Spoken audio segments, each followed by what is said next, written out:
There are mornings when you wake up and feel like a part of you has quietly disappeared. No big shock, no betrayal, just a silent kind of exhaustion that's been building up until everything feels heavy. You still work, smile and talk, but your mind isn't calm. It feels like a too full room where every thought is messy and every noise fights for space. You're not weaker, you've been strong for too long without giving yourself room to breathe.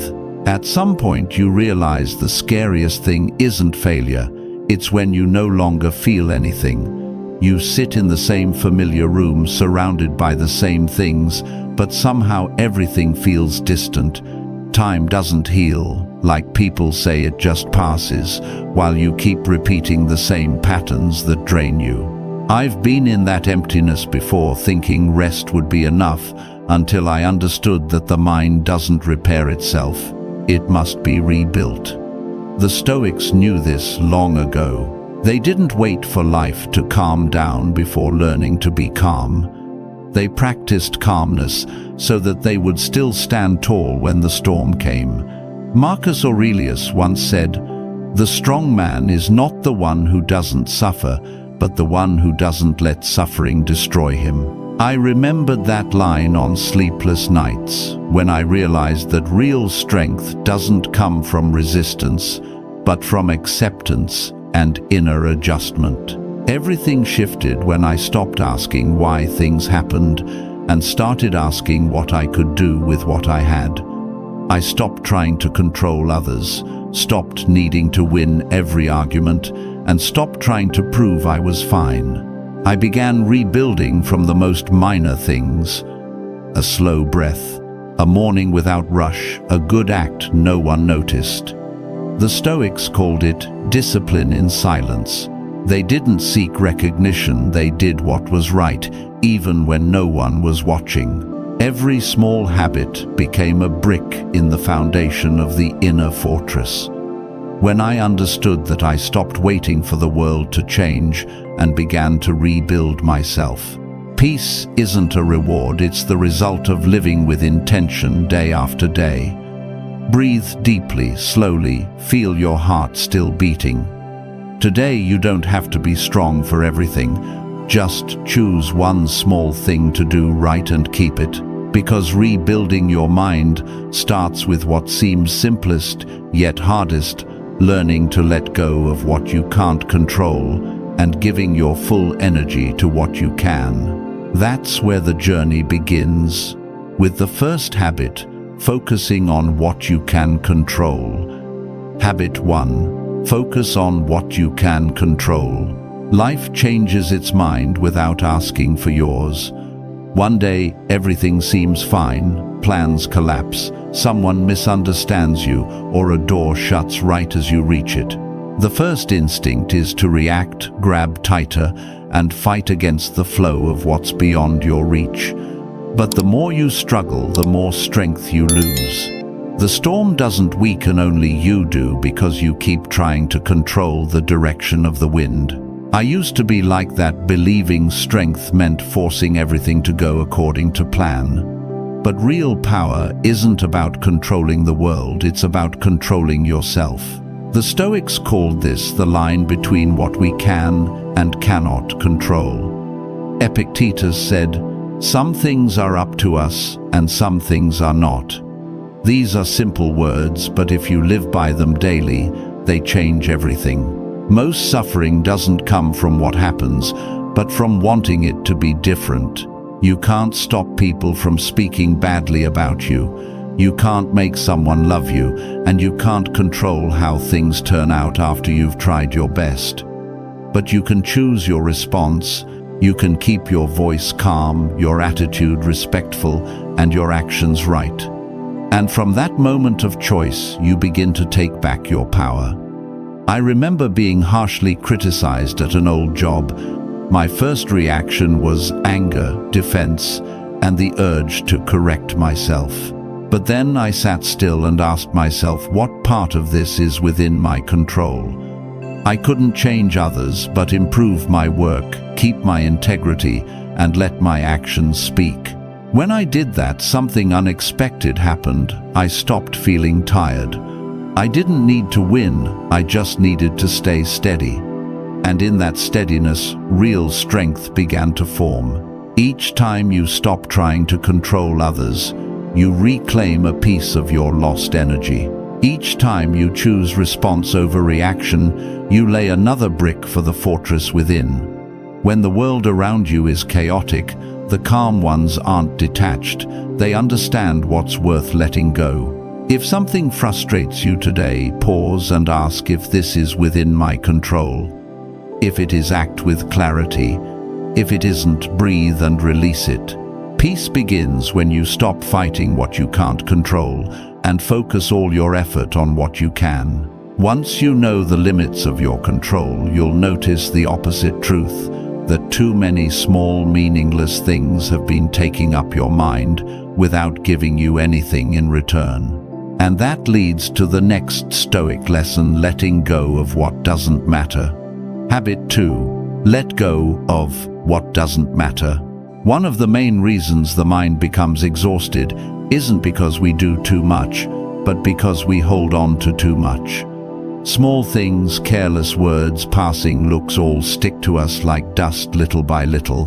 They don't weigh much initially, but they turn the mind heavy as stone over time. I used to lie awake all night because of a single passing comment, a message left unanswered, or a cold glance. I couldn't let them go, not because those things truly mattered. What I was clinging to wasn't the person or the event, but the need to be right, understood, and acknowledged. And that's the invisible chain that keeps us suffering. The Stoics understood that if you want freedom, you must learn not to react to everything. They called it apatheia, not indifference, but calm in the face of the meaningless. When Marcus Aurelius wrote, "Choose not to be harmed and you won't feel harmed," he wasn't teaching avoidance, but discernment. Not every word deserves a reaction. Not every conflict needs an explanation. Whenever you let your mind get caught up in trivial things, you're throwing away the energy required for what truly matters. I learned this lesson on a simple morning. While driving, someone cut me off and yelled at me over something small. I would have snapped back in the past, replayed it all day in my head. But this time I stayed silent and let it go. 10 seconds later, I felt strangely light. It turns out that most pain doesn't come from others, but from letting them live rent-free in your mind for too long. Look closely today and see how many things you're still carrying that you don't need to. An old argument, a slight disappointment, a memory that no longer serves you. They're like stones in a mental backpack. Each time you drop one, you feel lighter. Peace doesn't come from gaining more, but from daring to carry less. If something small weighs on your heart today, try releasing it. Don't try to win, don't try to prove yourself. Choose peace over reaction. You don't lose by staying silent. You protect your mind from being drained by what doesn't deserve you. And once you learn to let go of the small things, you create space for something greater, where challenges stop being enemies and start becoming teachers, showing you how to stand firm and see life through a more transparent lens. Habit 3. Embrace adversity as a teacher. No one escapes hardship. It arrives without warning, without reason, often just when you think you've finally found peace. Some lose their job, some lose someone they love, and others lose faith in themselves. But what sets people apart isn't whether they suffer, it's how they respond when suffering comes. Most of us resist adversity and ask, "Why me?" But the Stoics ask instead, "What can I learn from this?" Because they understand that hardship isn't random, it's a test to see how strong your mind is. Marcus Aurelius once wrote, "The obstacle to action advances action. What stands in the way becomes the way." It sounds like philosophy, but it's a compass for living. Every time you're blocked, look closer. Life may redirect you to where you need to go, not where you wanted to. I learned that when I lost a job I thought was the most important in my life. At that moment I felt useless, like the world had collapsed. But months later that space pushed me to start reading, writing, and reconnecting with the stillness I had abandoned years before. What I thought was a loss turned out to be a door opening to the right path. Adversity teaches three things: what truly matters, who truly stays, and who you truly are. It strips away the surface, the illusions, and the unnecessary expectations. When you stand in hardship, please don't rush to escape it. Stop, breathe, and observe, not to endure but to understand, because once you see the lesson inside the storm, you stop fearing the following storms. Remember, diamonds are made under pressure, steel is forged in fire, and a strong mind is built through adversity. The Stoics didn't seek to avoid pain, they trained so they wouldn't break when pain arrived. Pain doesn't destroy you, it refines you. Try to see it differently if you're going through a hard season. Please don't ask why this is happening, ask what it's trying to teach you. When you do that, you stop being a victim of adversity and become its student. And from those lessons you begin to see that even in darkness, there's always a small light. The light of gratitude, the light of being alive, of still learning, of still becoming stronger. And that leads to the next step in rebuilding the mind, learning to see the value in every moment, no matter how small. Habit 4. Practice gratitude every day. It's easy to see only what we lack during challenges and loss. The human mind tends to remember pain more than joy, to count what's wrong more than right. We often forget that small things are still worth being thankful for, even on the worst days. A morning without rain, a message from someone who cares, and a deep breath as you wake seem ordinary, but to someone who has known loss, they are nothing short of miracles. Marcus Aurelius once wrote, "Do not let your happiness depend on things outside your control." Gratitude is how we reclaim that power. When we are grateful, we return to what's already here, instead of endlessly reaching outward. The Stoics never taught fake positivity. They taught clarity, the ability to see that even though life isn't perfect, there are still reasons to smile. I remember the days after losing someone I loved. Everything felt covered in a grey sadness. I wanted to stay under the blanket each morning and not face the world. But one morning I heard birds outside the window and saw sunlight slip through the curtain. For the first time in weeks, something inside me softened. The pain didn't disappear, but I realized that even in grief, life still offered small things to be grateful for. Gratitude doesn't need rituals, only attention. Take a few minutes each day and write down 3 things you appreciate. Don't wait for something big. Notice what's real: a warm meal, someone who listens, or simply the fact that you can still breathe.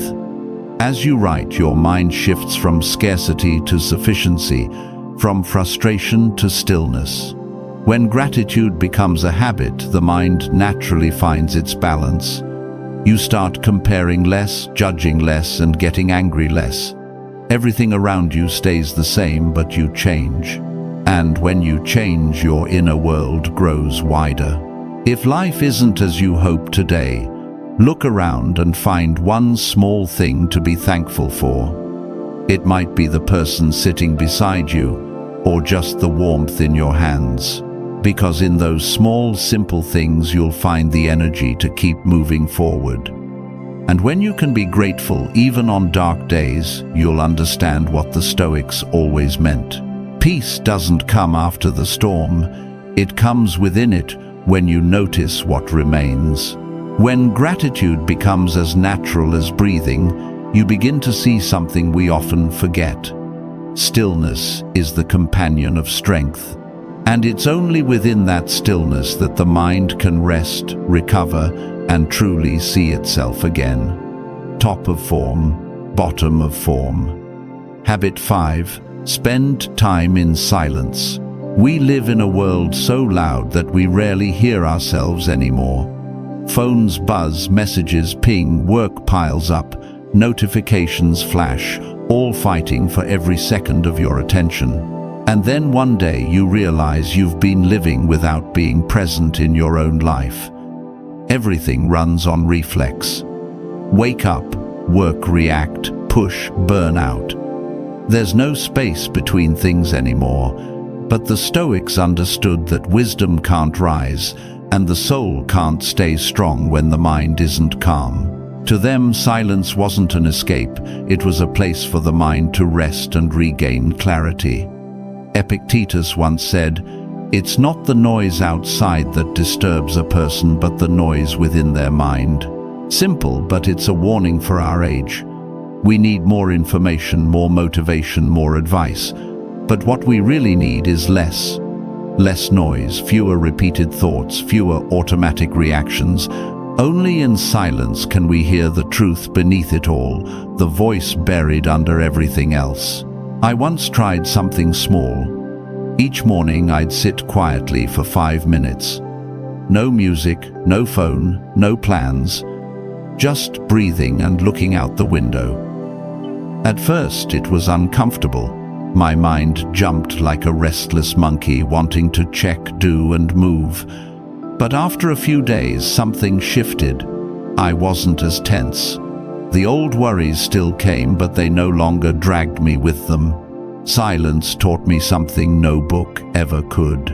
Everything needs a reaction, and not every space needs to be filled. Silence is the training ground of the strong.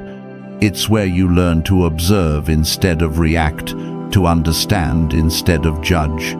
When you sit still, your most actual thoughts appear.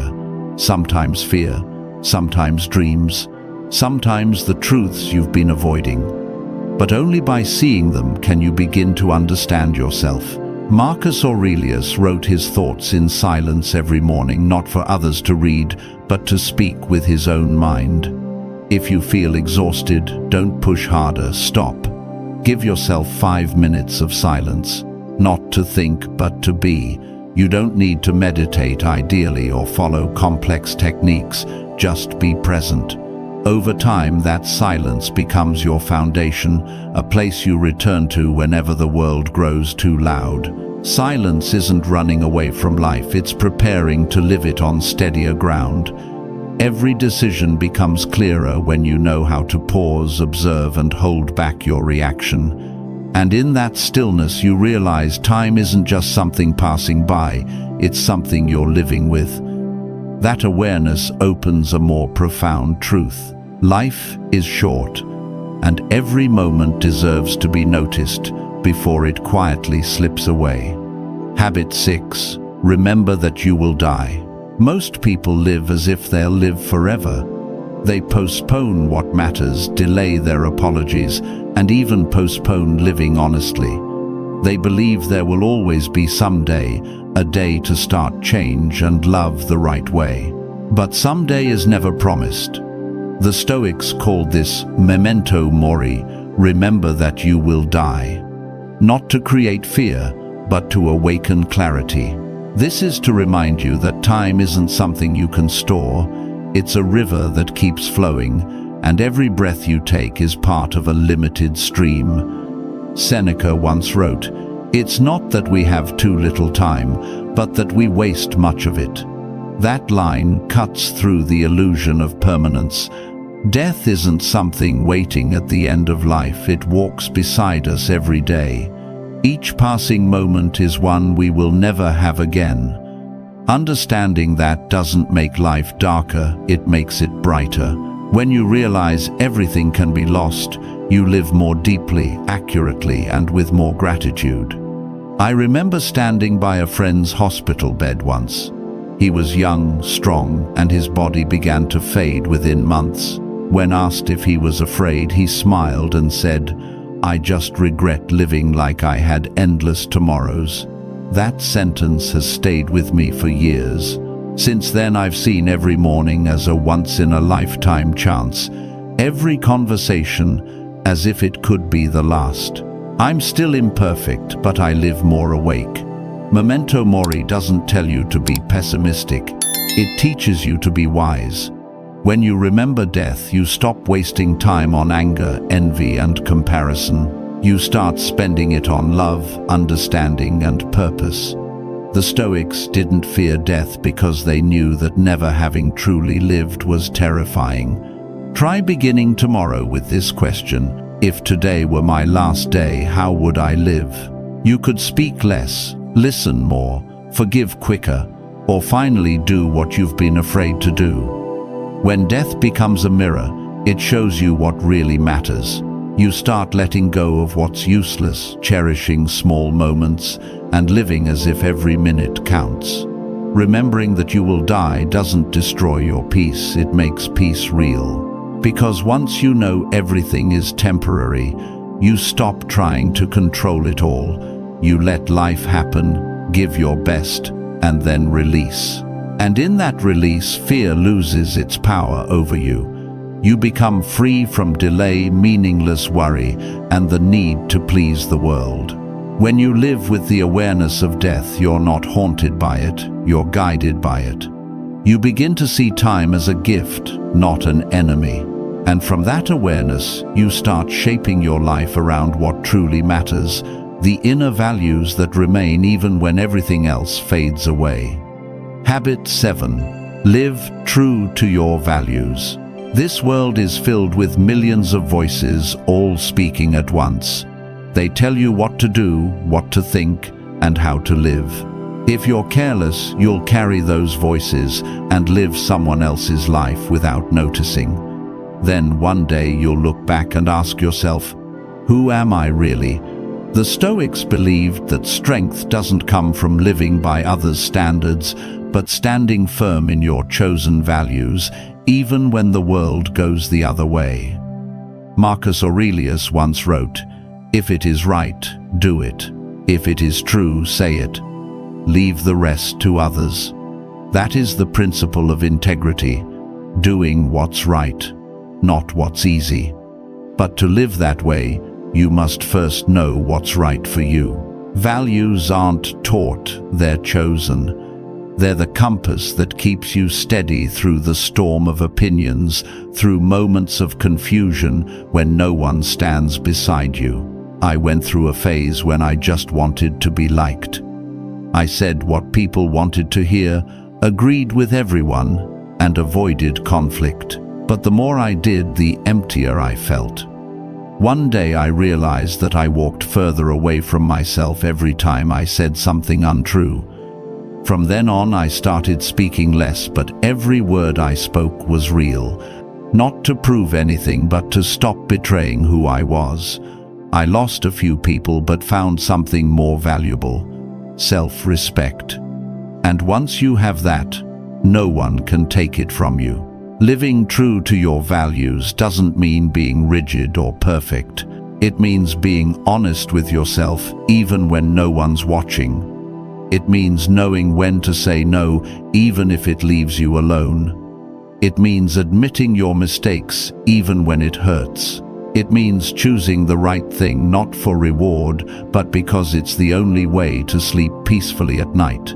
The Stoics called this virtue. To them, virtue wasn't just morality, it was strength. When you live by your values, your mind stops being torn between should and want.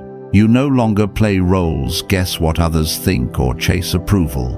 You do what you know is right, and let the results speak for themselves. Today, take a minute to ask yourself, what value do I want to live by, even when no one sees? It might be honesty, patience, compassion, or discipline. Please write it down and act on it, even in one small way, because every right action becomes a brick in the foundation of a strong mind. When you live true to your values, you stop fearing misunderstanding or isolation, because deep down, you know that no matter what others think, you're walking the right path. And once you can stand firm on that ground, it becomes easier to forgive yourself, because even when you fall, you know you're still trying to live honestly.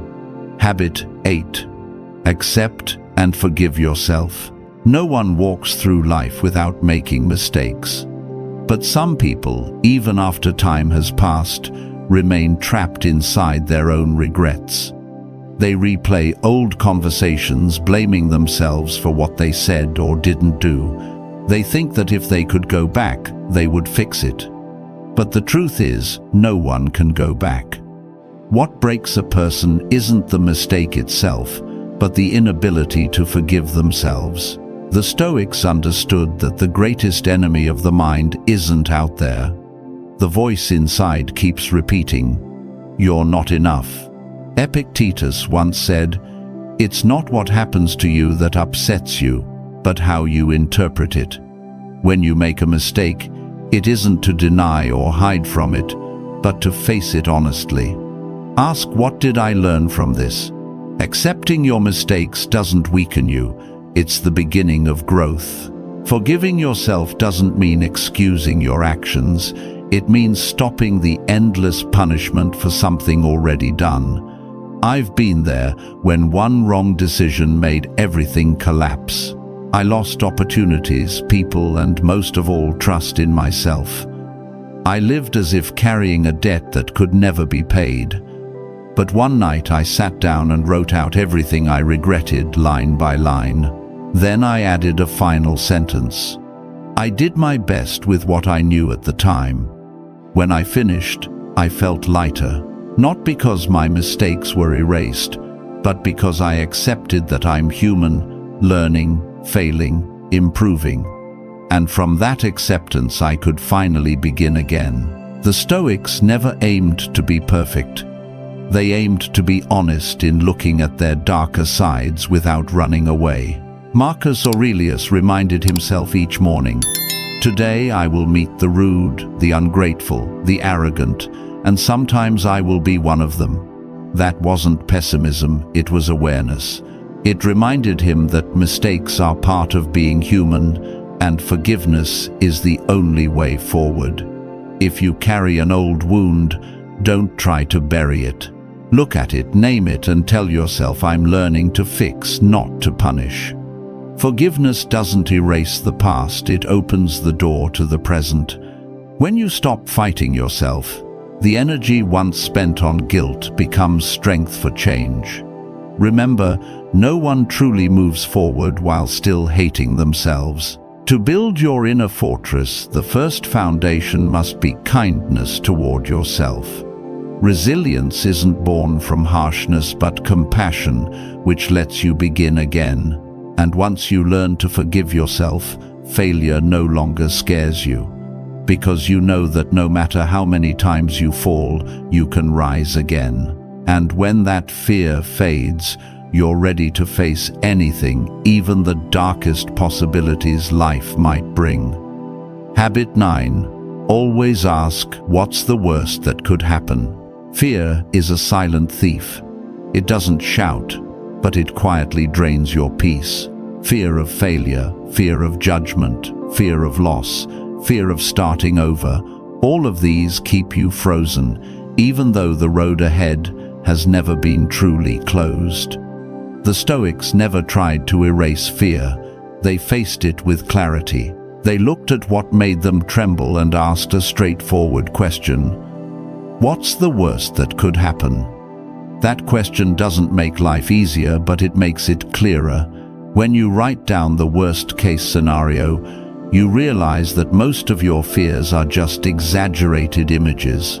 Lose your job, you can start again. Get rejected, you still have worth. Be laughed at, they'll forget faster than you think. Only when you face fear directly do you see that it's rarely as big as your mind paints it. Seneca once wrote, "We suffer more in imagination than in reality." He was right. Most of our pain doesn't come from what happens, but from how we fear it might. I remember the first time I left a stable job to pursue something I truly believed in. I spent sleepless nights imagining every disaster that could follow. But when I finally wrote it all down, I realized the worst thing that could happen was having to start over, and I'd done that before. From that moment, fear began to shrink. I wasn't fearless, but I was no longer controlled by fear. I learned to walk with it, not be led by it. When I stepped through it, I discovered that on the other side of fear wasn't safety, it was freedom. If you're hesitating over a decision today, sit down, take a deep breath, and ask yourself, what's the worst that could happen? Can I live with that? When you answer honestly, you'll see you're stronger than you thought. Because in most cases, the cost of action is far smaller than the cost of doing nothing. Fear loses its power when it's brought into the light. When you look it in the eye, you stop being a victim of your mind. You become its master. And in that very moment, you're practicing the true essence of Stoic wisdom. Not living to avoid pain, but learning to rise above it with clarity and courage. When you've learned to face fear, to accept your mistakes, and to live true to your values, you realize that these 9 habits aren't separate rules. They're pieces of a larger structure, the structure of a resilient mind. And when those pieces come together, you don't just become stronger, you become calmer. Because in the end, what the Stoics sought wasn't a life without storms, but a mind steady enough to stand within the storm, look straight into it, and smile. Completion.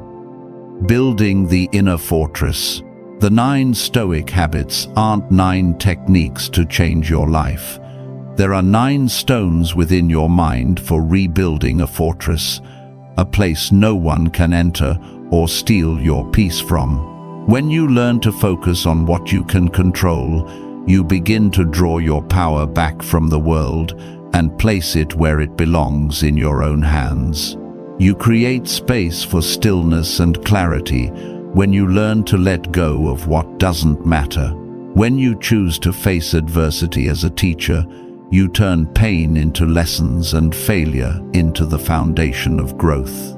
You practice gratitude not to forget suffering, but to remember that there's still something to cherish even on your darkest days. You spend time in silence so your mind can rest, so the things that truly matter can finally be heard. You remember that you will die not to live in fear, but to live with awareness, choosing what's right over what's easy. You live true to your values so that the crowd won't sweep you away. You stop needing to please others and start being honest with yourself.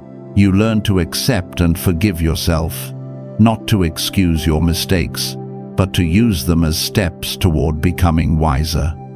And finally, you face your fears head-on, asking what the worst could happen, and then walking calmly through it. When these habits unite, you no longer need to prove anything. You become the one who stands still in the chaos, unmoved by emotion or opinion, knowing when to act and when to remain silent. That isn't coldness, it's calm strength that comes only from mastering yourself. The Stoics didn't seek to conquer the world, they sought to destroy their minds. And when you can do that, the world stops being a threat. It becomes a mirror reflecting your inner stability. If you're in the process of rebuilding your life, start with one small habit. One slow breath, one quiet minute, one right action. Over time, your mind will become steadier, clearer, and calmer. Not because life is easier, but because you've grown stronger. Write this in the comments to mark your journey. I'm rebuilding my inner fortress. If this message resonates with you, subscribe to Sovereign Stoic to keep training your mind, rediscover stillness, and learn to stand firm in every storm. Share this video with someone who needs a gentle reminder that true strength isn't found in controlling the world, but in mastering yourself. In the end, peace isn't the reward of those who avoid the storm, but the quality of those who can stand still within it.